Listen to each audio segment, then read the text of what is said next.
Qatar அரசு மற்றும் பொது நிறுவனங்களுக்கான ஈத் அல் ஃபித்ர் விடுமுறை அட்டவணையை அமீரி திவான் அதிகாரப்பூர்வமாக அறிவித்துள்ளது.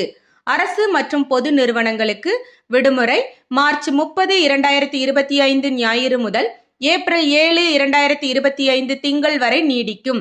ஏப்ரல் 8, 2025 செவ்வாயன்று பணியாளர்கள் மீண்டும் பணியை தொடங்குவார்கள். நிதி நிறுவனங்களுக்கு கத்தார் நிதிச்சந்தை ஆணையத்தால் கட்டுப்படுத்தப்படும் வங்கிகள் மற்றும் நிதி நிறுவனங்கள் விடுமுறைக்கான தேதிகளை கத்தார் சென்ட்ரல் வங்கி ஆளுநர் தீர்மானிப்பார். இது QCBயின் விதிமுறைகளின்படி தனித்தனியாக நிர்ணயிக்கப்படும். கல்வித்துறையில் கல்வி நிறுவனங்களுக்கு விடுமுறை தொடர்பான அறிவிப்பு தனியாக வெளியிடப்படும்.